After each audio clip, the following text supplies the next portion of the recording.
Hi, I'm Steve Ballmer. I spent 34 years growing Microsoft, 10 years owning the LA Clippers basketball team. I love computers, data, and facts. That's why I started USA Facts, to help understand what our government is up to and what's going on in America. I'll share with you the facts and data, all from our government. You make up your own mind. In this episode of Just the Facts, America by the numbers. But first, a quick disclaimer. As I talk, I do a lot of rounding of numbers, but the data you see on screen will be more exact. Things might have changed since I recorded this in mid-June. I can't predict the future, but I'll be reading about it when it happens. So now, let's roll. The ancient Greeks said, "You must know thyself." So let's get to know this great country we call home. The United States of America is a vast country. At 3.8 million square miles, a square mile, by the way, is about 484 football fields all crammed together. We are the third largest country by area in the world. Behind whom?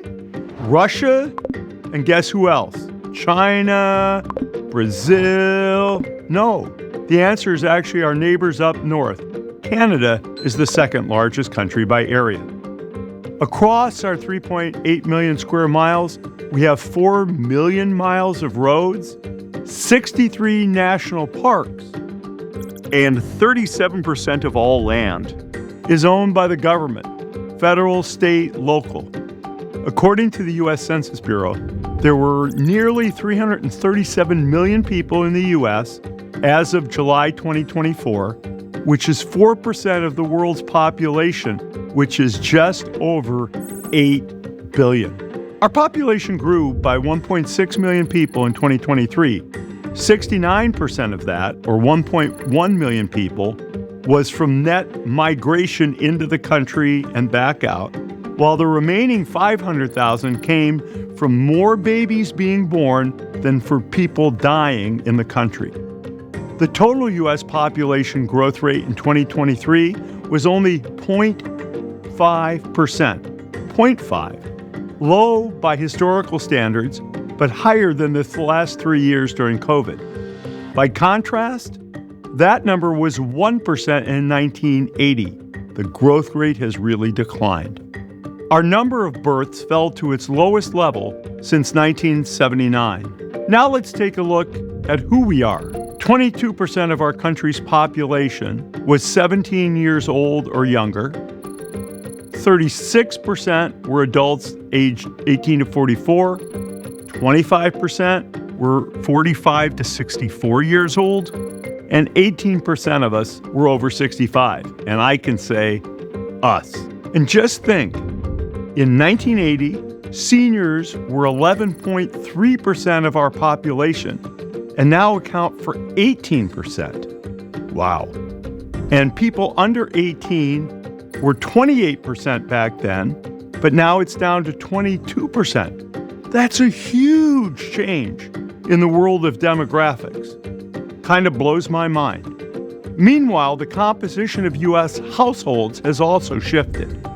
Married parent households have fallen from 31% of U.S. households in 1980 to just 18% in 2023.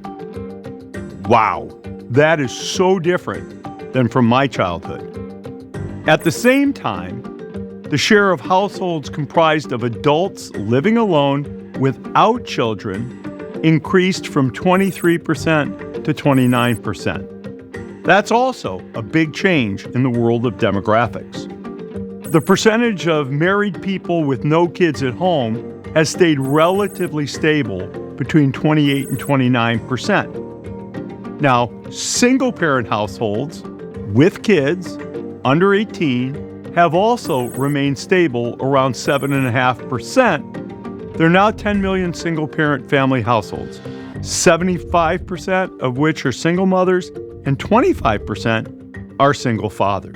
However, in 1980, that dynamic was 90% single mothers and 10% single fathers. One fact that will likely ring true to many of you, 58% of men and 55% of women aged 18 to 24 lived in their parents' home in 2023. For men, that's actually a 6 percentage point increase since 1960, but the share of young women living at home is up 20 percentage points. Even more interesting is the 25 to 34-year-old age group, where 20% of men live with their parents, up from 11% in 1960, and 12% of women live with their parents, up from 7% in 1960. That's really interesting to me. Most of this growth has happened since 2008, and people are getting married later in life. The U.S. Census Bureau found that the median age for marriage in 1980 was 22 for women and close to 25 for men. In 2023, it was 28 years old for women and 30 years old for men, another big demographic shift. Our country has also gotten more diverse. The principal change has been the growth of the Hispanic and Asian populations. In 1990, Hispanics were 9% of the population and now comprise 19%. The Asian population went from 3% to now 6%. The Black population made up 12% of the total in 1990 and is 13% today. Let's look at 6 different groups of people based upon Census Bureau data. First, let's look at people who identify as white but not Hispanic, about 195 million people. Then there are people who identify as white who also identify as Hispanic. That's over 56 million people. Black people who identify as non-Hispanic, 42 million people. And then Black people who identify as Hispanic, 3.4 million people. Asians, 21 million people plus, and all other people in the U.S., close to 16 million. The Census Bureau does evolve how it presents the nation's population as time goes by. The first census in 1790 only identified 3 groups: free whites, other free people, and slaves. The categories will change again in the next few years. In recent decades, there have been notable changes in not only who we are, but where we live. Here's a fun fact. To follow the overall trends of population changes between states, we can actually just look at the number of congresspeople assigned to each state and how that has changed over time. Currently, every congressional district includes approximately 760,000 people. Since 1980, the biggest winners, or growers, if you will, have been states like Texas, with an increase of 11 members of Congress. The biggest losers, relatively in population, are states like New York, who lost 8 congresspeople. Looks like a lot of people have decided they prefer warm weather and sunshine. Not me. I'll stick with Seattle. Household income includes income from work and from investments you might own. Income includes government benefits paid, but it does not include non-cash government assistance like health insurance, Medicaid, Medicare, food assistance like SNAP, subsidized housing, or other similar programs. Median household income has risen over time. From 1984 to 2013, it rose by about $9,000 before increasing sharply from 2014 to 2019 to $78,250 per household, and then fell in the last few years back to $74,580. All of those numbers were adjusted for inflation. In 2022, the median income for white, non-Hispanic households was just over $81,000. For Black households, it was 35% less, at $52,000 plus. For Hispanic households, it was $62,000 plus, which is 23% less than white, non-Hispanic households. Asian households had the highest household income at just under $109,000. Maryland, Washington, D.C., and Utah have the highest median household incomes in the country. The lowest are in Mississippi, West Virginia, and Arkansas. Now let's take a look at education. In 2022, among those 25 or older, 9% had less than a high school diploma or equivalent. 28% of people had high school graduate as their highest level of school completed. 15% of people had completed some college, but not a degree. 10% had an associate degree. 23% had a bachelor's degree. 14% had actually completed an advanced degree, such as a master's, a professional certification, or a doctoral degree. In 1980, 17% of the population 25 years or older had completed at least 4 years of college. In 2022, 38%. That's a big increase from my perspective.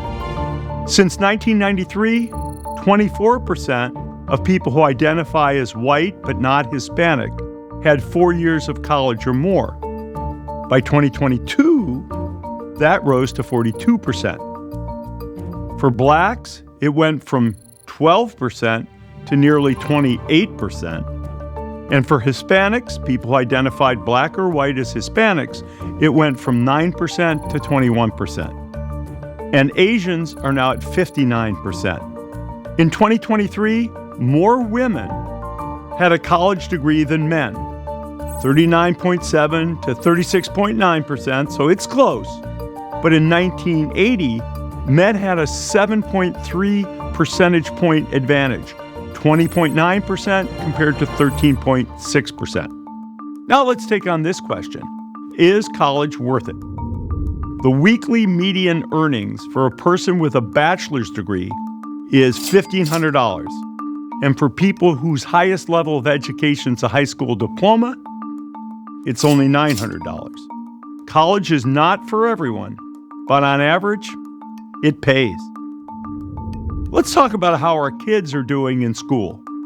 Between 1990 and 2022, math proficiency increased from 15% to 26% among 8th graders and from 13% to 36% among 4th graders. I love the improvement. I think the scores are overall lower than at least I would hope for as a citizen. Reading proficiency began being measured in 1992 and has barely increased at all, from just over 29% to 31% for 8th graders and 29% to 33% among 4th graders. All test scores peaked between 2013 and 2017 and have declined some since. For example, 4th grade math proficiency peaked at 42% in 2013, but now we see it at 36%. To me, that's the wrong direction. Here's my view. As a nation, it just isn't acceptable where we are, and there are a lot of factors that go into these scores, not just what goes on in the classroom. But we need to do better. Let's take a bit of a look at what Americans do for a living. First of all, reference. 161 million Americans are working. In 2022, there were 20.9 million people working for our government. 79% worked for state and local government, and 21% worked for the federal government. In the private sector, the largest occupations in the United States in order are: 1, home health and personal care aides. That makes sense as we get older. As our population is the oldest it has ever been, jobs have been created to take care of our elderly. Retail salespersons, number 2.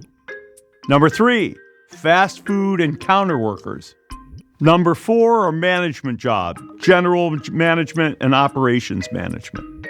Next, cashiers, registered nurses, laborers, and freight, stock, and material movers by hand, a big group. all of these occupations had between 3 and 4 million people working in them in 2023. As an example how some of these things have changed, in 1990, there were over 2 million people in active duty military. But by 2023, that number had decreased to 1.3 million people. Another good example. In 1990, there were 2.6 million public K-12 teachers. But by the 2021 school year, there were 3.8 million teachers. In 1993, there were 543,000 police officers with the power of arrest, and by 2022, there were 706,000. Now, keep in mind, there are more students and people in the country each year, but to me it was interesting that the military personnel has gone down, police have gone up some, and school teachers have gone up quite a bit more. Food for thought in there. Let's compare that to personal financial advisors. There are 272,000. Psychologists, 150,000. Zoologists, 17,000. I'm sure it won't surprise you that more Americans are working from home post-pandemic than pre-pandemic. In 2019, 6% of Americans worked from home. In 2022, that number was 15%. Lower, frankly, than I expected. Washington, D.C. had the most remote workers in 2022. Mississippi and North Dakota had the least. For those who still commute to work, the average commute time is 26 minutes.